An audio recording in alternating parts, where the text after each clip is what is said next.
Oh là là, la chaleur. Et je vous fais une vidéo alors qu'il fait 37 degrés dehors et que je devrais être à la cave en train de manger des glaçons.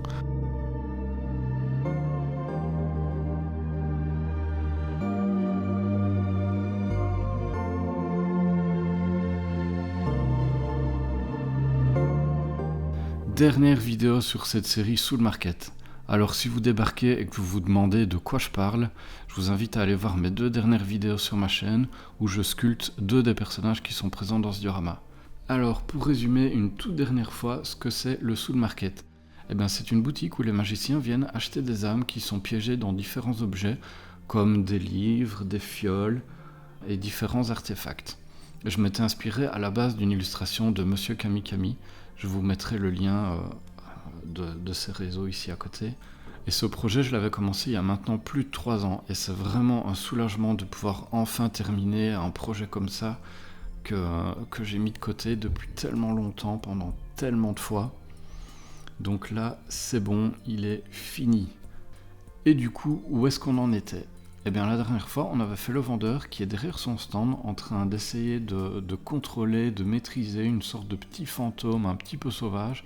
Et d'ailleurs, c'est pas le seul fantôme qu'il y a de présent dans la boutique, parce qu'il y en a quelques-uns un petit peu cachés un peu partout. Alors, comment je vais m'y prendre pour créer ces formes spectrales qui doivent être un petit peu stylisées parce qu'on est quand même dans un environnement illustré, un petit peu cartoon, donc ça va pas être des fantômes réalistes, transparents. J'ai choisi d'utiliser de la blue stuff et de la résine UV. Alors qu'est-ce que c'est encore la blue stuff ? Eh bien c'est une pâte qui sert à faire des moulages. Donc vous la mettez dans de l'eau bouillante, elle va se ramollir, et après vous entourez la pièce que vous voulez mouler. Moi je l'ai mis refroidir au frigo pour que ça aille un peu plus vite. Du coup elle va rester dure mais suffisamment souple pour que vous puissiez enlever la pièce qui est dedans. Et du coup vous allez couler la résine ou une pâte polymère.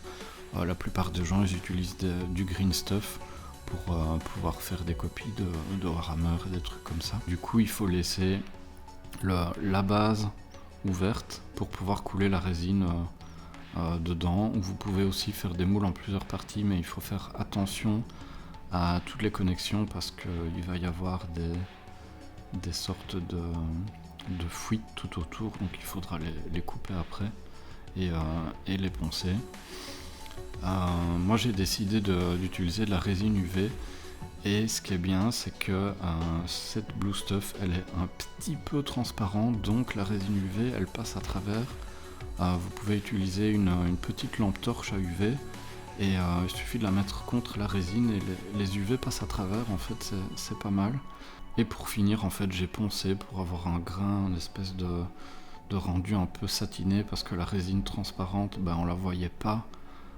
C'est comme une vitre en fait, on la voit pas du tout à travers les éléments du décor. Si on voit un peu des reflets de lumière, mais voilà, c'était beaucoup plus stylisé ici pour un look un peu plus cartoon. Alors j'ai aussi fait quelques petits objets en plus pour finir de remplir le décor.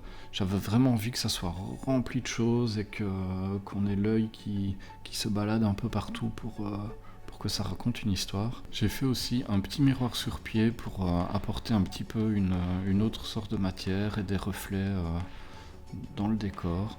Pour le fond de la scène, j'ai fait un rideau. Bon, la couleur est un peu sombre, j'ai pas trouvé le tissu que je voulais vraiment. Je voulais quelque chose, une espèce de mauve, un peu aubergine, mais pas trop saturé, un petit peu comme certaines des couleurs que j'ai déjà dans le décor.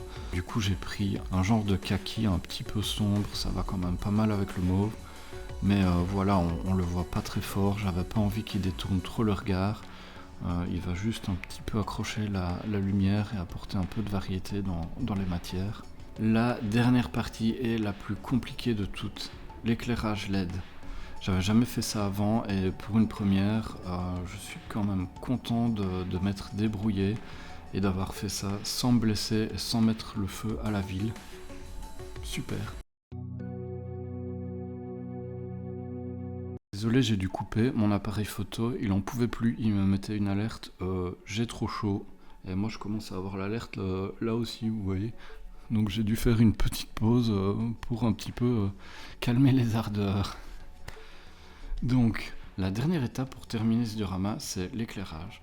J'avais prévu qu'il y ait 3 LED dedans, 2 lanternes, une de chaque côté à l'avant-plan avec de la lumière jaune, et une au milieu entre les mains du vendeur, dans le fantôme en fait, pour voir la lumière mauve un peu en transparence, pour donner un côté vraiment spectral.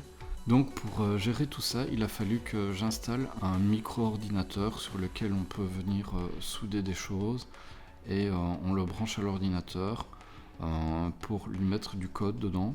J'avais prévu à la base que les murs ils soient creux pour pouvoir faire passer les câbles. Du coup j'ai fait passer tout ça dans les murs. Pour le petit fantôme, lui ça passe en dessous de la boutique, en dessous du meuble. Et je peux peut-être vous montrer un petit peu à l'arrière. Donc il y a tout qui se réunit de chaque côté. Ça va sur la board qui est mise sur ce qu'on appelle un breadboard. C'est une planche de test avec les connexions en rangée. Et il n'y a plus qu'à mettre sur le port USB une petite batterie externe. Et voilà, c'était pas si simple, mais le résultat il est là. Je suis quand même assez content. Et du coup, je suis très impatient de pouvoir vous montrer le résultat final. Donc je vais vous laisser avec quelques petits plans sympas. N'hésitez pas à vous abonner si vous ne l'avez pas déjà fait, et n'hésitez pas à me dire en commentaire ce que vous en pensez et ce que vous auriez fait différemment. Et voilà, je serais très content de discuter avec vous. Et moi je vous dis à la prochaine pour un autre projet. Je ne sais pas encore ce que ça sera. Salut!